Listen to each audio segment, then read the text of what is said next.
this is part 2 of my list. If you haven't seen part 1 yet, click scissor here, it'll take you to part 1. But for now, let's keep going.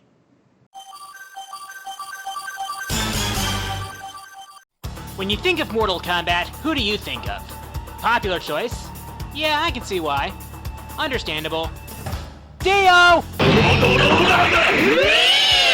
I, however, think of Lord Raiden. Of all the characters in the admittedly sizable roster, Raiden was the one who appealed to me the most. For starters, though darkness is my favorite elemental power, lightning is definitely up there. And considering that Raiden is a thunder god, well, you do the math. In battle, Raiden is known for shooting lightning from his hands, teleporting behind his enemies, and spouting gibberish while hurling himself into his enemies. Look, I already paid you last week. Also, some of his fatalities put the electric chair to shame. Another thing I like about Raiden is how well he's been fleshed out over the course of the series. In the first game, he had little to no bearing on the plot, but every game afterwards established him as a protector of Earthrealm and the one who leads its forces against threats such as Shao Kahn the Conqueror and the fallen elder god Shinnok. This is brought to a head in the reboot where Raiden assumes the role of the protagonist, and throughout the story is forced to make difficult choices, some of which have dire consequences. Hey, nobody said that being a god was easy. But come what may, Raiden will always be ready to protect Earthrealm, which is why I'm looking forward to his return in Mortal Kombat X. A return that, ironically, isn't shocking in the slightest.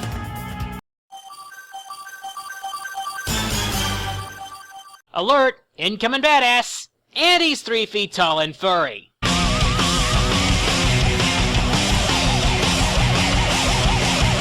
Let's face it, a big reason that Sonic Adventure 2 is so loved is because of Shadow. He was introduced to essentially be the anti-Sonic. Unlike Sonic, who's cocky, brash, and not above a little humor, Shadow is focused and serious. Basically, he was created to be that dark and edgy kind of character. And to an extent, it worked.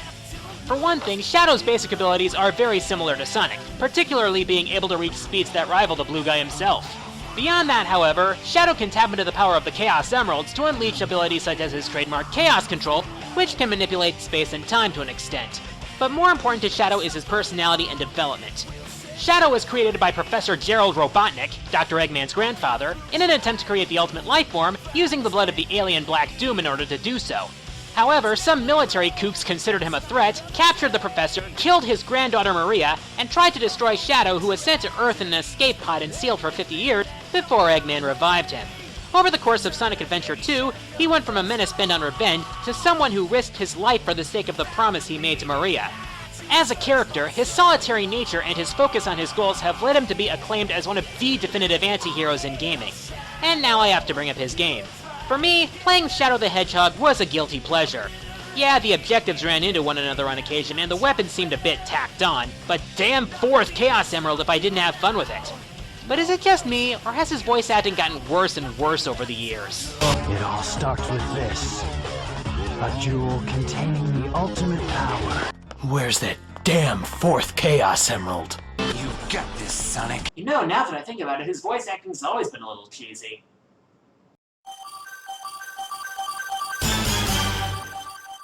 Music was a big part of my life growing up. As such, I have a certain fondness for rhythm games. One thing the genre lacked, however, was depth. That is, until I played Rhythm Thief and the Emperor's Treasure. There's no shame behind this fedora, my friends. Phantom R is the genuine article. A student by day under the name of Raphael, by night, he's the smoothest criminal ever to grace the streets of Paris. I mean, check out the moves on this guy! The way he's able to sneak past the guards in the Louvre, slipping past the Paris Constabulary like it's nothing, taking down enemy soldiers by giving them the hand, and beating a giant mech with just his moves? This guy sword fights with Napoleon. He sword fights with Napoleon! Yeah, this guy sees more adventure on a daily basis than most people have in their entire lives, and it all started with a coin that was the only link to his missing father. And he does it all with the kind of charm that would drive the ladies wild. The whole time during his adventure, he always carries his smooth demeanor and is typically able to keep a cool head when the going gets tough. Of course, having developed a knack for sneaking into art museums, you'd expect him to be a smooth operator. Of course, his personality also manages to give him some serious points. He's always a gentleman, which is mostly shown in his friendship with Marie, and while he is a thief, he does have something of a sense of honor. And let's not forget, he helped save Paris. With his freaking dance moves! Seriously, you wish you could look that smooth in a fedora. And yes, that is an actual fedora, not the kind used in internet shaming. That is a trilby. Know the difference.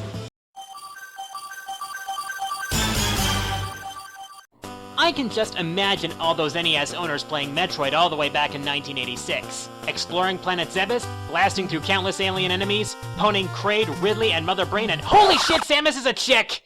That moment, that single freaking moment, marked the rise of a video game pioneer. Samus Aran set a standard for female protagonists in video games. If you're a fan of characters like Chun-Li and Lara Croft, this is the character you have to thank for them. For starters, Samus is a one-woman army. Her power suit holds an arsenal of weaponry, including several types of beams, missiles, her trademark morph ball, complete with bombs, and the inspiration for a popular gaming website. Even without her suit, she's still a capable fighter with incredible athletic ability, thanks to her extensive Chozo training. Her skills have saved the galaxy countless times. It also helps that she has a strong personality as well. When she has her sights set on an objective, she will do whatever it takes to see it through. At the same time, though, she has a capacity for compassion, as seen with the baby Metroid. And on that note, I have to address the elephant in the room. Other M. True, the game had its share of flaws, the search segments were unnecessary, the missile controls were clunky, and the plot as a whole had holes big enough to drive a moving van through, but to those of you who think it ruined Samus's character, I have to give you a big thumbs down there. If anything, monologuing and bad voice acting aside, her portrayal showed that she was human and not a killing machine. That scene with Ridley?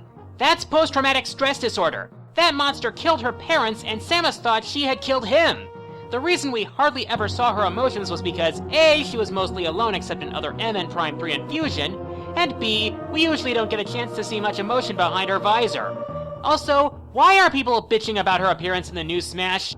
Seriously, I hear more complaints about her high heels than about Rule 34. Freaking really? Bottom line, Samus Aran is one woman you don't want to mess with. Unless you like the thought of a charged shot to the face. You wish you could fight like this girl.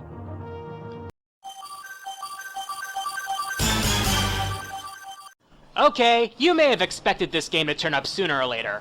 One of the reasons I love the Wonderful 101 so much is its cast of characters. Naturally, my focus goes to the wonderful ones, specifically the primary 7. They're all well written and have unique personalities that each stand out in their own way. So who gets the honor? Dude, feel the sting of my Valiantium blade! Yup, Wonder Blue is my favorite wonderful one, and apparently he's the fan favorite as well with Red close behind. So why does Blue get this spot and not Red? Well, Blue's my favorite color. Okay, that's just being petty. So why is he really on the list? Let's start with his playstyle. His weapon of choice, the Valiantium blade, is said to become sharper with every enemy it cuts, and considering how many mindless mooks you mow down, that thing could probably cut through a diamond in a single slice. When you combine that with... Blue is capable of unlocking doors, absorbing lightning, and even reflecting laser beams. Unite Sword itself is a very balanced weapon, boasting solid power, speed, and range. But the big reason he's on here is because of that recurring element of development. In the hero-team dynamic, Blue fills a role which TV Tropes calls the Lancer, which is a foil to the leader. The Lancer is typically the one most likely to be jealous of the leader, and may sometimes butt heads with him. In this case, while Red plays things by the book, Blue tends to be more of a show-off, and can be reckless to the point of putting the team in danger on occasion. At the outset of the game, he can't stand the fact that Red, who happens to be a rookie, was put in charge of the team. But after certain events in which... Sorry, that's my spoiler deterrent alarm. Let me go turn it off. Anyways, after that point, Blue comes to respect Red's ability to lead. I wish I could say more, but more people need to play this game! Also, as a bonus, he's voiced by Roger Craig Smith. You got a pain-in-the-butt hedgehog to get rid of! Ironic, don't you think?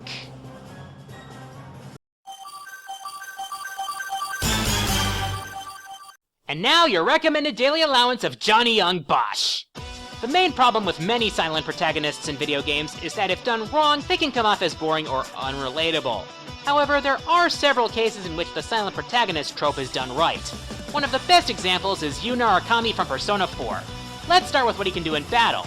Narukami's weapons of choice are swords, usually a katana. There's some points right there. But to explain his true potential, I need to explain personas. These beings are manifestations of a person's psyche, and a persona user normally can use only one. Narukami, on the other hand, is one of a few who possesses the wildcard ability, which allows him to carry multiple personas. His main persona is the electrical warrior spirit Izanagi, which carries over into Arena. But having the wildcard means his possibilities are endless, much like the cool arcana he represents. In Persona 4, Narukami's role as a silent protagonist means that his impact on the game is felt through how he interacts with other characters via their social links and the choices you make. In a sense, Narukami is basically you. However, my first experience with Narukami was in Persona 4 Arena, where he's maliciously referred to as the sister complex kingpin of steel. God, that bark sounds so cheesy. I really liked Narukami's personality in Arena, where he decidedly ditches the whole silent routine. He has a high degree of maturity, and he has a sharp intellect, being able to see the trick behind the P1 before anyone else, and he values the bonds he shares with his companions. As a matter of fact, not only are those bonds an important part of Persona 4 as well as its predecessor, but a major source of Narukami's power as well as what keeps him going. In a way, he kind of reminds me of Yusei Fudo from Yu-Gi-Oh! 5Ds. So if you think that all silent protagonists are uninteresting, Narukami has some choice words for you. Behold the truth!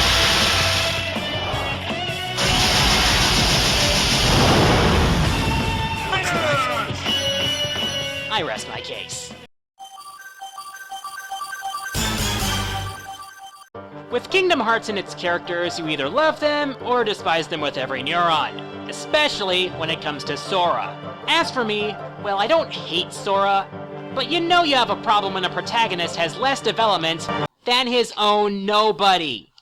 Okay, I'll admit, I probably wouldn't have put Roxas on my list from his role in Kingdom Hearts 2 alone, but even then he was pretty interesting. The prologue of the game followed him through a week in Twilight Town, hanging out with friends, encountering the nobodies in Axel, discovering the Keyblade, calling out Diz on his bullshit, his understandable frustration, and ultimately encountering and reuniting with Sora. Through Sora's adventure, we learned that Roxas was not only Sora's nobody, but a member of Organization 13 and the only one among them who could gather the hearts they needed. However, I really came to understand Roxas better in 358 Days Over 2. For what this game did wrong, I really appreciate how this game better fleshed out Roxas as a character. Throughout his year as a member of the organization, we saw how his skills with the Keyblade developed, how his friendship with Axel and Xion enriched his short-lived existence, and how the machinations of the organization, more specifically its leader Xemnas, eventually led Roxas to rebel, leading to the events of Kingdom Hearts 2. What really gets me about Roxas is how emotionally complex he is. Nobodies aren't even supposed to have emotions, considering they lack hearts, but Roxas develops from being a zombie of sorts to displaying a full range of emotions. Happiness, frustration, sadness, anger, ice cream. Okay, the ice cream part was corny as hell, but you get what I'm saying. On a side note, the battle with him in Final Mix looks amazing, and I'm definitely looking forward to that moment once 2.5 HD Remix comes out. Hopefully it'll hold me over enough until I can get a PS4 or Xbox One along with Kingdom Hearts 3. Still wish they'd make it for Wii U. I can dream, can I?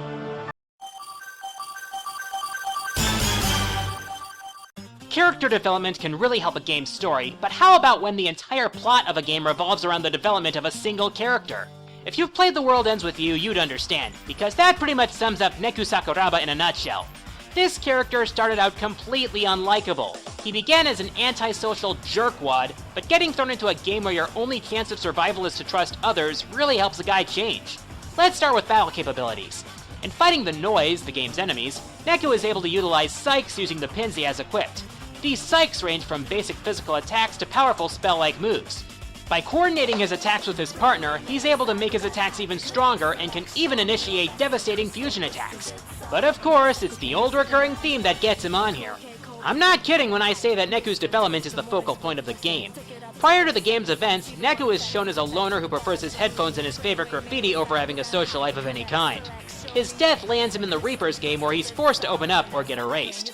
Fortunately for him, that's exactly what he does thanks to the trials he endures with his partners. Perhaps the best expression of this is how his attitude shifts towards his first partner, Shiki. At the start of the game, he couldn't stand her. As the 7 days progress, however, they gradually become closer, and when Shiki becomes the wager for the second week, Neku is driven to complete the game for her sake, even putting up with the smug-faced Joshua, and in the third week, teams up with Beat without even hesitating. Just goes to show you that sometimes it takes a journey through hell to realize what's been wrong with you. Sadly, I see his cameo in Kingdom Hearts Dream Drop Distance to be wasted potential. It does make me wonder, though, will he make an appearance in a sequel? And for that matter, will Square Enix even make a sequel? The answer, much like the power, is yet unknown. God damn it, Square Enix, stop teasing us! Okay, you know a character has done something right when they've earned your respect before you've even finished one of their games. It's even more impressive when said character represents a profession that has been vilified by fictional media at large. Ladies and gentlemen, Phoenix Wright.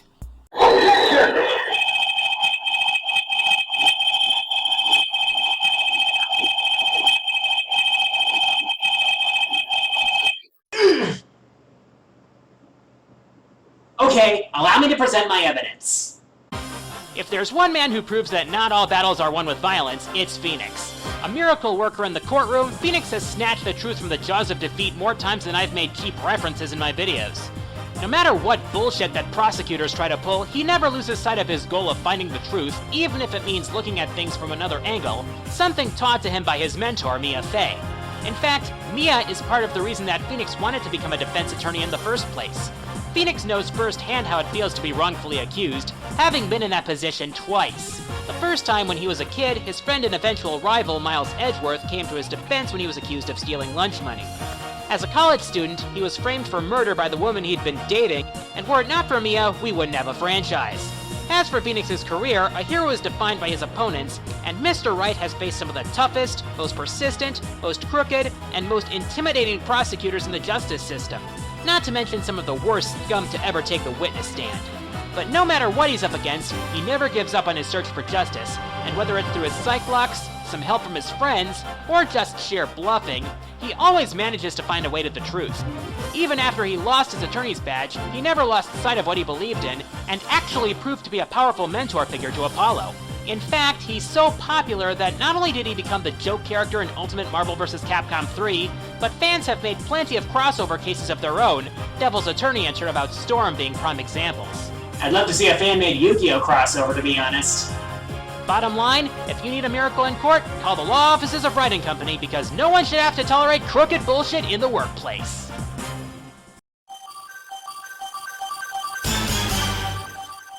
Given my love for Castlevania, it's a given that a character from this storied franchise makes the list. So who is it? Simon? Trevor? Well, no. Oh, it's Alucard, right, it just has to be. Nope, not him either. Let me put it this way. Fighting Dracula is one thing, but my favorite Castlevania character has fought a greater foe. His own destiny. And he's done it twice.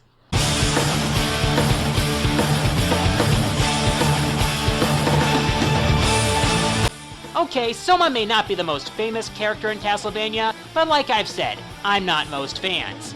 I simply find this guy to be extremely satisfying to play as, not to mention a very well-written character.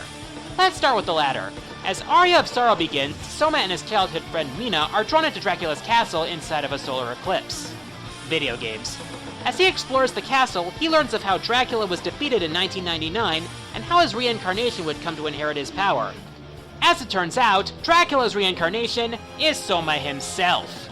Now, what would you do if you learned you were destined to become the Antichrist, but didn't want to become the Antichrist? Well, thanks to the guidance of Genya Arikado, the support of his friends, and an insurance policy named Julius Belmont, he averts his fate by destroying the chaos holding the castle together. In Dawn of Sorrow, when Soma defeats the Dark Lord candidates, Dimitri and Dario, the game's antagonist Celia tries to influence Soma down the dark path by appearing to kill Mina right in front of him, but Soma holds out long enough to learn that it's a doppelganger, and ultimately says, "Screw destiny, I don't want to be Dracula." In a way, Soma's story is Konami's way of saying that one's fate is never set in stone. That's an important message. And I haven't even talked about Soma's abilities. Not only is he adept in many different weapons, from swords to axes to guns, he possesses the power of dominance. This allows him to basically become a blue mage, or more like Kirby or Mega Man if you prefer. He absorbs the souls of enemies to gain their power, adding their abilities to his own. Considering the wide array of enemies in the game, the possibilities for combat open up big time. Which brings up a good question. Why wasn't Soma in Castlevania Judgment? Doesn't anyone realize how awesome he would have been? Hey, I liked Judgment! Screw you, haters! God.